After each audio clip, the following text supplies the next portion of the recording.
I am Umang and I welcome you all to Bharatasya Sangeet Vishwanubandh Yatra. It is an attempt to trace the journey of Indian classical music and instruments in interrelationship with world music cultures. Today with us we have Mr. Phill Scarff. Phill Scarff is a soprano saxophonist who plays Indian classical music, that is Hindustani classical music, on the saxophone.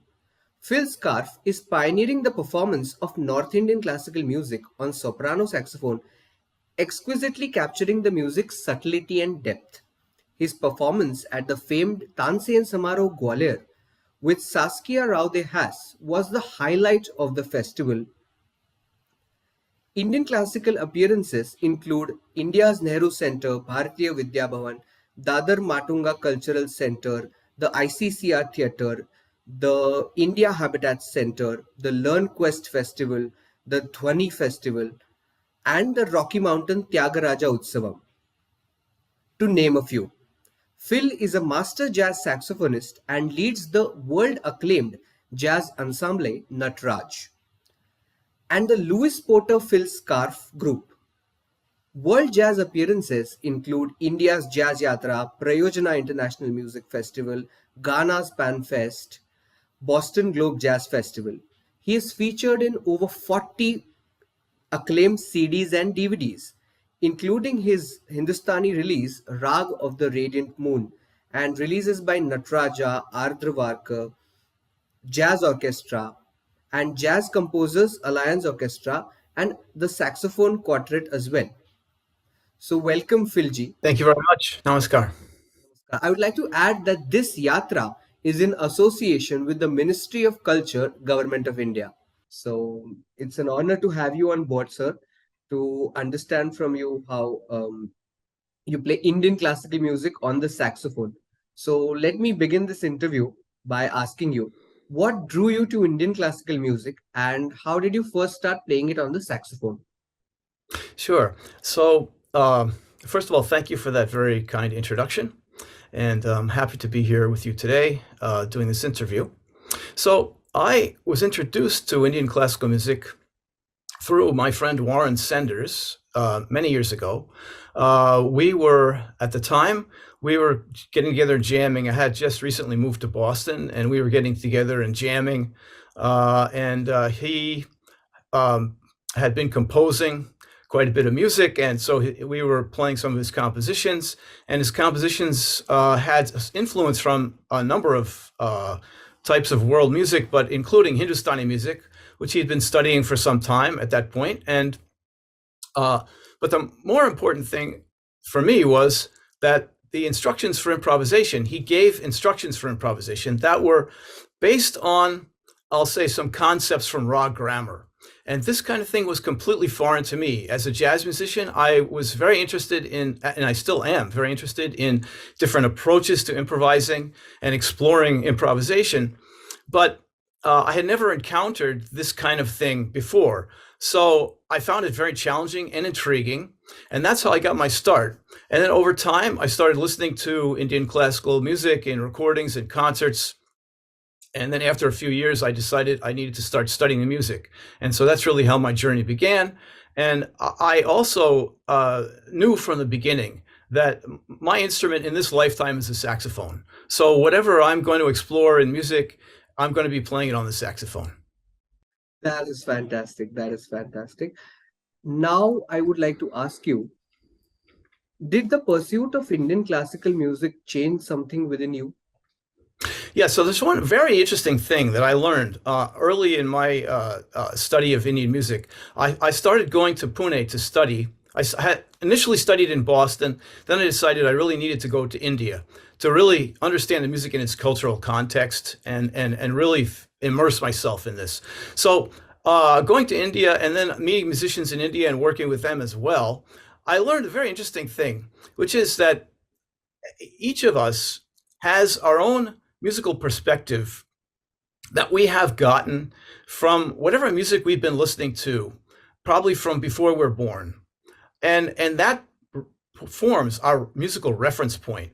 So whatever we're hearing it in relation to that kind of reference point. So for example, if you try to get an Indian classical musician to play something using a jazz phrasing, it's pretty tough. But unless they're used to doing that, it's pretty challenging. Likewise, for me, it was very difficult to. It's been very challenging learning Indian classical music in general, but especially in the beginning, it's all foreign, and it's you really have to start from the very beginning, having nothing like in my subconscious from listening to the music over the years or anything like this. So really starting from scratch. Now, I would like to ask you, what challenges did you face while adapting Indian classical music on the Western instrument saxophone? Sure. I think I'll start off by saying that some of the challenges, just as a Western musician trying to learn Indian music, one of the main things is that Indian music is very ornamented. So ornamentation is very central to Hindustani music. And there's lots of different kinds of ornaments, like kanaswar, agamak, meend, anjala, this kind of thing, that are, different ways of playing. Most of those things are not necessarily technically difficult to do on saxophone. It's more conceptually challenging to try to learn how to do them and incorporate that into one's music. However, there is one that is pretty difficult. That is meend. So meend is where you're sliding from one note to another. You could be sliding up, you could be sliding down, or you could even be sliding in an arc-like shape. And to do this on saxophone is pretty challenging. And what happened in my case is that I was in India studying, and actually I was with Warren Sanders at the time. We were there at the same time, both studying Hindustani music. And so I was doing my riyaz, and Warren walks in. He says, "Phill, you're playing meend." And I hadn't even realized it. I literally didn't know it, okay? Because I had been studying and I'd been singing. And I think that was really the key, is I had been singing the music. And so by singing the music, I had really internalized these shapes. And so the meend was very much internalized. So I had this model very strongly in a mental image, like this oral image of the music, very strongly in my mind, that I was trying to make that happen on the saxophone. And without even consciously thinking about it, I was starting to play meend. So once he pointed this out, I realized, wow, that's interesting, because I didn't know how I was doing it. So I started analyzing what I was doing and then working on it. And of course, I'm still working on it, but over the years, I've been able to improve.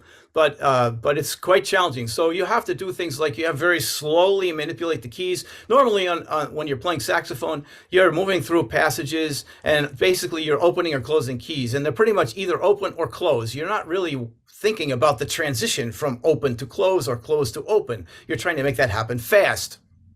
In meend, that has to happen very slowly.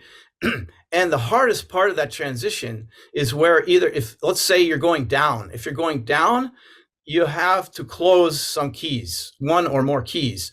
And when you get to the transition point of where the key is just at the verge of sealing against the tone hole, that causes a pressure change in the instrument, and that's where the biggest challenge is. So one has to make adjustments of the air pressure, the embouchure, and not only manipulating the keys slowly, but changing air pressure and embouchure to accommodate all this and make it a smooth transition. Likewise, when you're going up, again, once you break the seal, at that moment when the seal is breaking, when you're opening the key, again, there's a pressure drop, and you have to accommodate and adjust so that you don't get a glitch there. You want to make that as smooth as possible.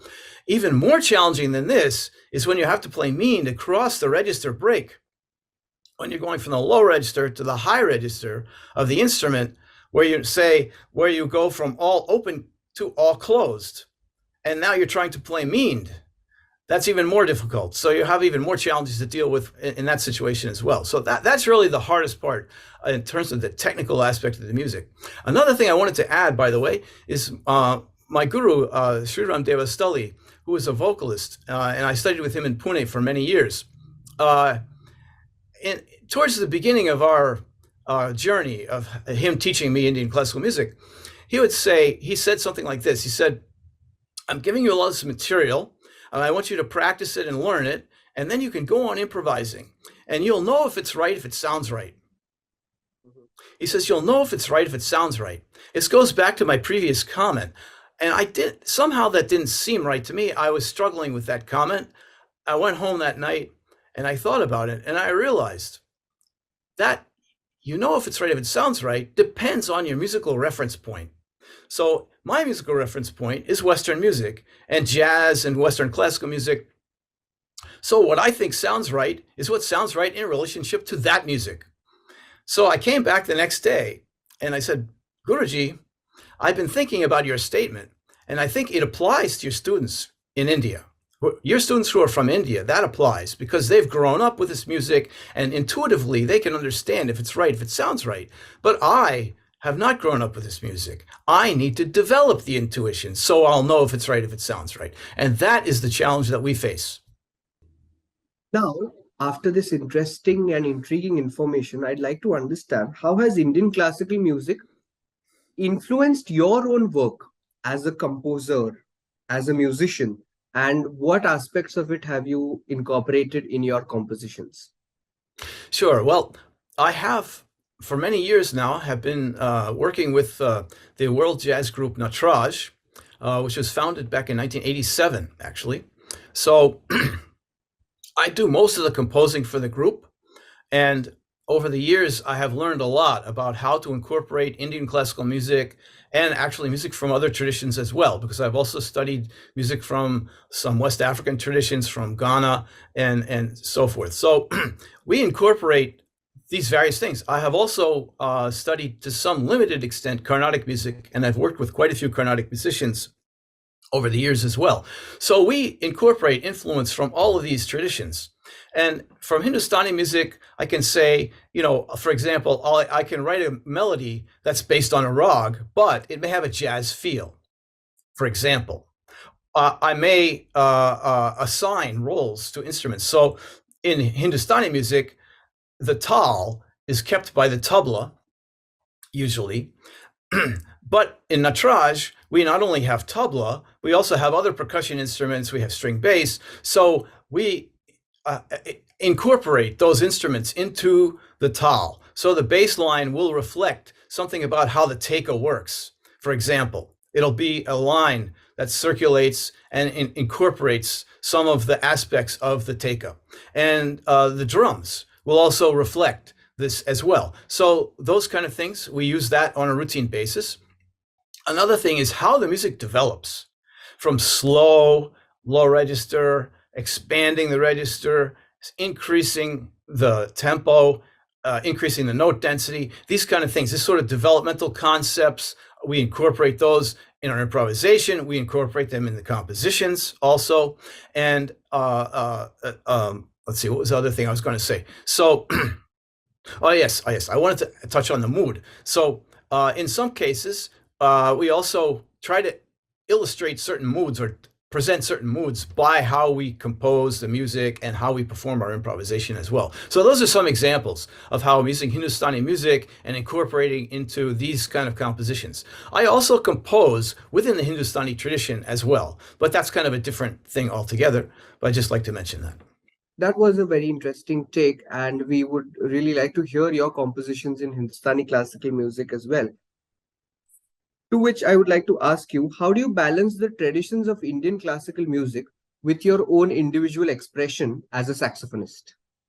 Sure. Well, to me, I feel that it's a pretty natural thing. It's a kind of a natural, intuitive balance, because at this point now, I have these two major traditions. I have jazz and I have Hindustani music. I perform them separately, but I also perform them together. I merge them together. So whether I'm playing a Hindustani concert, whether I'm playing a jazz concert, whether I'm playing a fusion concert, these things are there inside and they tend to come out naturally. So I like to think of it like this. So I think I can say that I play jazz with a Hindustani accent and I play Hindustani music with a jazz accent. That's lovely. Okay. And who are some of your biggest musical influences and how have they shaped your playing? Sure. Well, I certainly have lots of influences. I'll just narrow this down to a few for the purpose of this interview. So the first one and foremost is Bismillah Khan, the Shehnai icon of Hindustani music. is my biggest influence. I've listened to him for many years on many recordings. I heard him perform live as well. I find his music very inspirational, but the very important part of this is that he's playing an instrument that I identify most closely with, which is the Shehnai. As a soprano saxophonist, I find that the Shehnai is my strongest model in Hindustani music. So I listen a lot to Bismillah Khan's music and music of Shehnai, and I use that as a model for how to adapt the music to the saxophone. The second would be Hari Prasad Chaurasia for similar reasons. I also use the bansuri as kind of a secondary model as well, because the bansuri, being a wind instrument, also helps me to learn how, or has helped me to learn how to play Hindustani music on the saxophone. Another example is Gundesha brothers, because I've heard them play or sing quite a few times over the years, and I've also attended a number of their immersive workshops, and their concerts are very electrifying. Their performance is so electrifying. From the first note, I'm on the edge of my chair, and the way that they work together in their jugalbandi, doing this contrapuntal kind of melodic work, it's amazing, and I really love it. So that's another one of my influences as well. And I would say that I try to incorporate some of that magic in my music. And if I'm playing a jugalbandi with someone, I also try to work together and play simultaneously with the other musician, and come up with some sort of contrapuntal approach that may have something to do with what the Gundesha brothers have done. And coming to the points that you had mentioned, where there's trying to set a mood with music. Now, Indian classical music has the ability to emote various human expressions and emotions through music. What is your take on that? Right. So how I approach that is really mostly on an intuitive basis. So I learn the rag grammar, I learn the structure. I try to, if there's many times there will be built-in ornamentation that I learn. So I learn some compositions, I start performing it, and I listen to other artists, how they perform it. And I don't explicitly try to produce a mood. I feel that it comes out more intuitively with the knowledge of the rag and the music. Now, which is the most played raga by you? And which is your most favorite raga? Well, that's a tough question. And I have to say, I don't really want to single out a particular favorite rag. I like a lot of rags, and I have studied quite a few rags, and I perform quite a few rags. And whenever I'm playing a rag, that's the rag I like at that time. So I don't really want to single out a particular rag. I think I've played quite a few, and I think each one has its own character and its own beauty. Which is the one that is played most by you? And if you were to think, what has that raga given you? Well, again, it's a little tough to say, but maybe I'd have to say Bhairavi. And Bhairavi is a very interesting rag because it's one of the rare cases where you're encouraged to depart from the rag as part of the performance. So you can actually incorporate all 12 chromatic notes in a performance of Bhairavi. So even though Bhairavi only has 7 notes, technically speaking. So I find that to be very interesting, and how you incorporate those notes that aren't really technically in the rag and how you work them into your performance and use them is it's a very interesting thing. And so I do enjoy playing Bhairavi, and I would say that if I really have to say what rag I might play the most, it might be Bhairavi. That is interesting. It's a very calming and soothing rag. And usually in India, in classical concerts, it's played at the end of a concert to denote the end of a concert. But it's really, it leaves you with a new beginning. I'd like to ask you, can you describe a performance that has been the most memorable one across your career so far?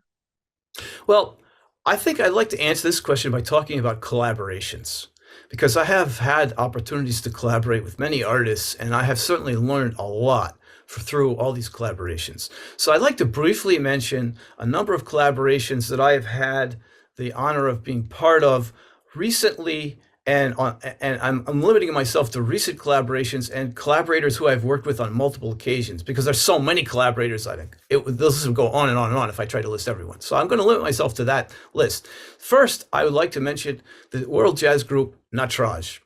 Jerry Leek on tabla and percussion, Mike Rivard on string bass, Rohan Gregory on violin and viola, and Bertram Lehman on drums and percussion.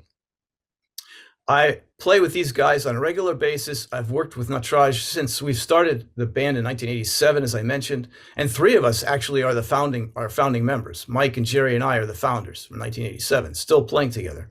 And each one of the musicians is phenomenal. They're very inspiring, and they all help to shape our music. So that's really, I owe a lot to Natraj. And Jerry Leek, also being a tabla artist, I have played not only with him in Natraj, but also some classical performances as well. Also a very inspiring musician, very solid, very creative, and always likes to be very interactive, which I really enjoy.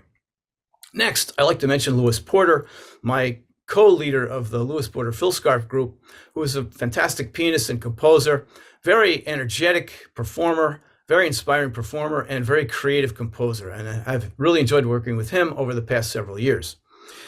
Next, I'd like to mention two Indian classical dancers, Jayashree Rajamani, a Bharatanatyam dancer, and Molly Paul, an Odissi dancer. And I have collaborated with both of them over the past several years. And what's interesting, one of the interesting things is both of them improvise, which is unusual for Indian classical dancers. And both of them, because they improvise, when I perform with them, I'm always looking and watching, and the visual inspiration becomes a part of my influence. And this is very unusual for me as a musician, because I'm used to taking my influence from what I'm hearing. So I listen to the other members of the ensemble and I try to respond and react to what's going on.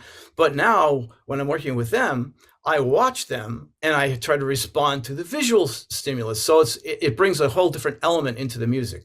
I'd also like to add that Jayashree and I have been collaborators on a project, multimedia performance called Ragmala Paintings Alive, where we have developed a full-length production, multimedia production based on historic Ragmala paintings from India. And Jayashree has developed, for each painting that we selected, Jayashree developed a storyline. And when I composed the music for this, I based it on not only the painting, but also the storylines. And that was a very interesting experience, composing this full-length production using her storylines. Next, I'd like to mention Shailesh Bhagwat, who is a Shehnai artist from India and a senior disciple of Bismillah Khan. I have played quite a few concerts with Shailesh. Recently, I played with him in January in Mumbai.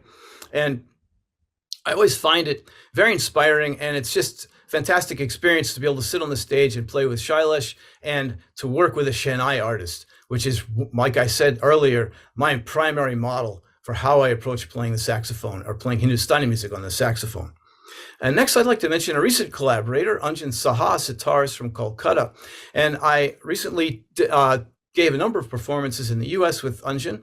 And what I got from, one of the things that I got from him was he was very encouraging to me to try to develop some things in my performance where I bring out something that the saxophone can do that maybe other instruments don't do, or don't do so much, or can't do. So I found that very interesting, and I've been working on that more. And I really like that idea, is trying to bring some of the unique flavor of the saxophone into Hindustani music, not just try to emulate other instruments, but try to bring something different to the music.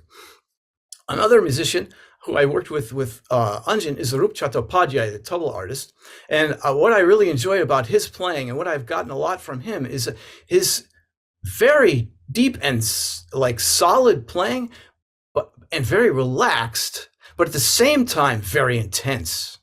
And so I tried to also bring that kind of intensity, but yet relaxed feel into my playing as well. Another musician I've worked with for quite some time is Bhushan Partsare, a tabla artist from Mumbai. I played with him on many of my tours of India, most recently this past January. And he's always been very supportive, and I enjoy his camaraderie, but he has also brought he's been very encouraging to me and helped me to understand over the years how to present Hindustani music, how to develop it, and how to perform it so that it's really the most effective kind of performance. Next, I'd like to mention my saxophone collaborator from India, Priyank Krishna, who plays Hindustani saxophone, probably the only Hindustani saxophonist in India, or at least the most prominent one. And I have very much enjoyed playing with him. To be able to sit on the stage and play Hindustani music with another saxophonist is really quite amazing. And Priyank is a fantastic musician. And we approach the saxophone in how we play the saxophone in Hindustani music is quite different, but yet very compatible. So I have tried to learn some of the things that he does that I haven't been doing. And so it's been quite an interesting collaboration for me. Next, I'd like to mention Hidayat Khan, Vlad Khan's son. Hidayat is a sitarist and lives in the US, and I played several concerts with him, most recently last summer. And what's so interesting about Hidayat, we got together before the concert to rehearse our compositions, and we sit down. First thing he says is, Phil, he says, I just want you to play as much as possible, and don't worry about stepping on anybody's toes. There's nothing like that. You just play. I'm a jazz musician. I have done group improvisation for years. I can handle this. And this is a very unusual comment in my experience for a Hindustani musician to make. So I really liked it. So we were playing the concert. You're constantly interacting. I'm supporting him when he's playing. He supports me when I'm playing. Sometimes we're both playing contrapuntally. It was a great experience. And talking to him afterwards, I said, Hidayat, I was drawing on my experience as a jazz musician and my experience in group improvisation when we were performing today. And he said, yes. He said, I learned how to do this from jazz musicians. So that was a very interesting experience. And finally, I'd like to mention tabla artist Amit Kavtekar, who is living in the Boston area and who I've played with quite a few times, both in classical concerts and in fusion concerts. And I find Amit to be a very inspiring collaborator because he likes to feed me ideas when I play. And I like to listen and come up with responses to his ideas as I'm improvising. So that's one of the strengths that Amit brings to the performance, and one of the things that I have learned from him. So there you have it. That's really wonderful. Thank you, sir, for your answer. Now, I would like to ask you, how do you see the role of saxophone in the upcoming days in Hindustani classical music scene? Sure.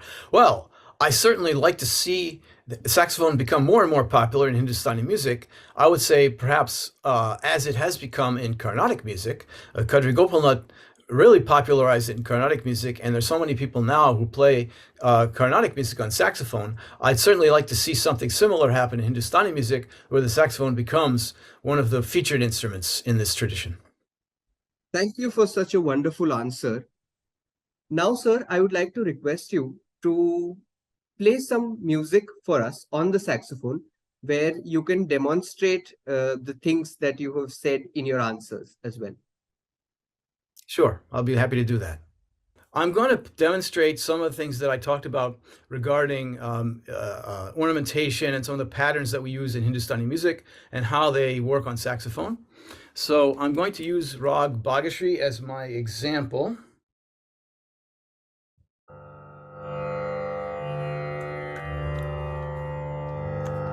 All right, so first I talked about Kanaswara.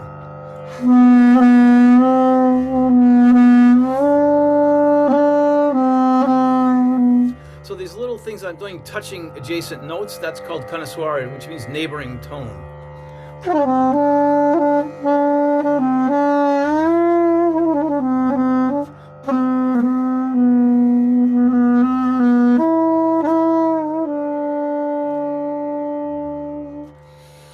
Okay, now, second thing is gamak. So gamak is articulating two notes. Usually we do it in the same pitch with a kind of dip in between. The pitch dips down and comes back up again. So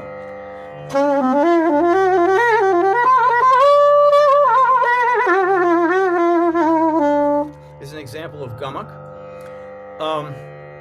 Then I talked about meend as well. So meend is where we're sliding from one note to another.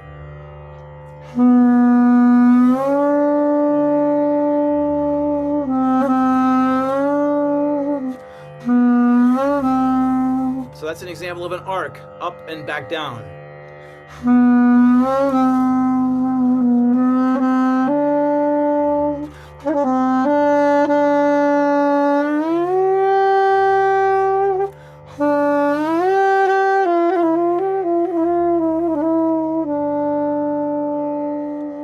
So I also mentioned jala, which is kind of more of a pattern that we use where we repeat notes and we can separate them by either playing a neighboring tone or tonguing, something like that, and that's what's called jala.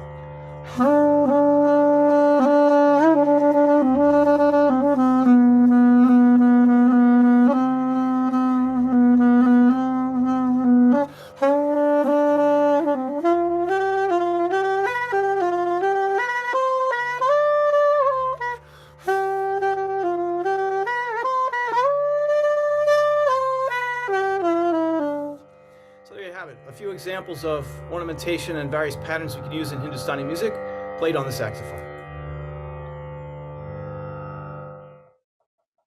That is wonderful. Thank you, sir. Thank you. So now I'd like to play a short rendition of Rag Bhairavi. I'll start with a brief alap and then move into a composition.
That was a truly breathtaking performance. Thank you so much for performing for us. So, ladies and gentlemen, this was Mr. Phill Scarff, and he narrated his journey of learning Indian classical music and his playing with the saxophone, being a soprano saxophone player. Thank you, Phill Scarff sir, for joining Bharatasya Sangeet Vishwanubandh Yatra. This yatra is in association with the Ministry of Culture, Government of India.